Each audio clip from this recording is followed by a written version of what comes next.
Have you ever felt like you were screaming in silence, amidst a world that never stopped moving? I have. My name is Ethan, and I used to be an architect of skyscrapers, yet homeless in my own soul. My story didn't begin in some distant land, but right in the heart of bustling Saigon, in a magnificent penthouse overlooking the entire city. I had everything people considered success: a career, money, fame. Each of my days was an endless race of meetings, blueprints, multi-million-dollar contracts, and sleepless nights fueled by thick coffee. I believed I could control everything, from the lines of a building to the trajectory of my own life. But I was wrong. That illusion of control, like a beautiful but fragile glass tower, collapsed one afternoon during a torrential downpour. A passion project failed, my health deteriorated, and a terrifying emptiness enveloped me. I realized I had built an entire world outside, but left the temple within desolate. That night, I abandoned everything, taking only a backpack and a shattered soul, driving to a quiet riverside village I had only stumbled upon through an old postcard. The main chapter of my life began there, in a small village nestled beside a gentle river. The first few days were torture. No phone, no email, none of the familiar city noises. Only the rustling of wind through the coconut groves and the soft lapping of water against the shore. I even tried to control this artificial peace. I planned every day. Wake at 6 for meditation, 7 for reading, 8 for a walk. But nature had its own plans. A sudden rain shower soaked the book I was reading. A leisurely buffalo blocked the path I intended to walk. It was then that I met Arthur, an old man with hair like spun silver and a gentle smile like the earth itself. He didn't say much, just quietly offered me a hot cup of tea. He said, "If you try to grasp the river, it will slip through your fingers. Just let it flow and learn to go with the current." That was my first lesson. Let go of the illusion of control. Life, like the river, has its own rhythm. When there was nothing left to cling to, I was forced to sit with myself, not with distractions. Silence was no longer an enemy. It became a mirror. And in that mirror, I saw a tired Ethan, full of anxiety and regret. The pain of failures, broken relationships, and unfulfilled promises that I had tried to bury for so long surged powerfully. I wanted to run away. But Arthur just sat beside me, silent. He said that pain is like the mud beneath a lotus pond. Without mud, the lotus cannot bloom fragrantly. One must dare to wade into that murky mud, embrace it, for the seed of renewal within to have a chance to sprout. And I learned to embrace my pain without judgment, just observing. Miraculously, when I stopped resisting, the pain gradually lost its power. My life in the village began to simplify to the maximum. I lived in a small earthen house, eating meals of only garden vegetables and river fish. I had only a few sets of clothes. But as my material life became minimal, my spirit was strangely amplified.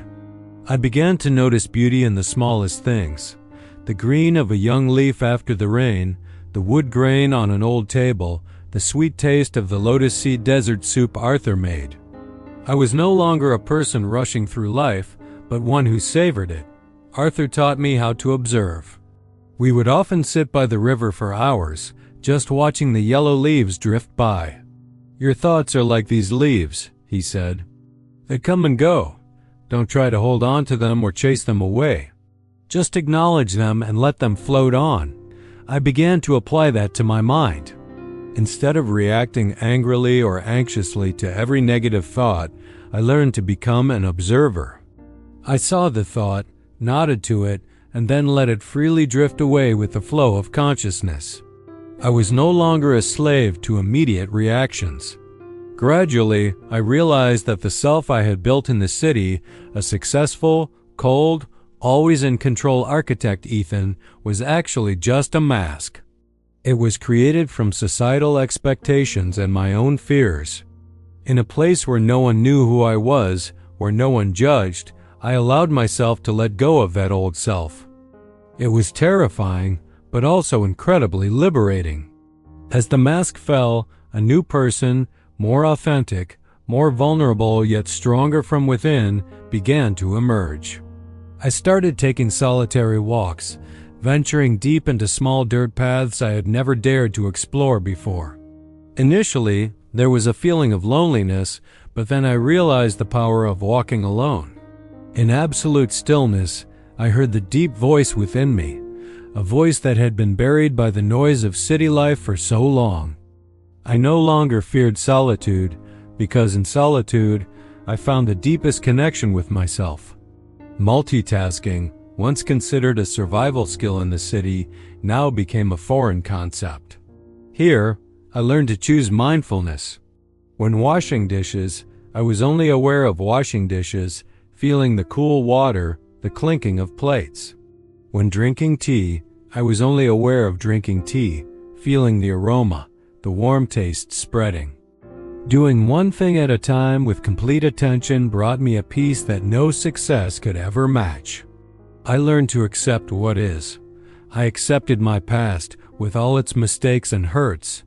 They are a part of me. They made me who I am today. But I also realized that while I cannot change the past, I have the power to change what I can, my attitude in the present. I cannot change the direction of the wind, but I can adjust my sails. And perhaps the most important lesson was to choose compassion, even for myself. I used to be my own harshest critic. Every mistake was tormented and chastised by me. Watching how Arthur treated every living creature, from a small dog to an old tree, with unconditional gentleness, I learned to treat myself the same way. I learned to forgive the ambitious and flawed young man of the past. Compassion is like cool, refreshing water, washing away the hardened wounds of the heart. I realized my old life was a loop of stress and exhaustion, driven by repetitive negative thoughts. I'm not good enough. I need to do more. To break the loop of action, I had to break the loop of thought. By observing and not identifying with those thoughts, I created a space. And in that space, I had the power to choose a different thought, a different reaction, a different path. Whenever my mind began to stir, when old habits threatened to return, Arthur would gently remind me of one thing. Return to your breath, my child. The breath, something that had been with me since birth, but I had never truly paid attention to. Breathing in, I knew I was breathing in. Breathing out, I knew I was breathing out. The breath became my solid anchor, a safe haven whenever storms raged within. It pulled me back to the present moment, the only place where life truly happens. I didn't stay in that village forever. But when I returned to the city, I was no longer the Ethan of old. Saigon was still bustling, the buildings still soared, but within me was a peaceful stillness. I am still an architect, but now, the greatest structure I want to build is peace within my own soul and in those around me. I learned that to renew ourselves, sometimes we don't need to do more, but rather learn to let go. Let go of control, let go of the ego, let go of worries. And in that empty space, a new, deeper, and more meaningful life will have room to sprout. My story is a reminder that no matter where you are, no matter who you are, your most steadfast anchor is always within you. It's as simple as a breath. Return to it, and you will find your way home.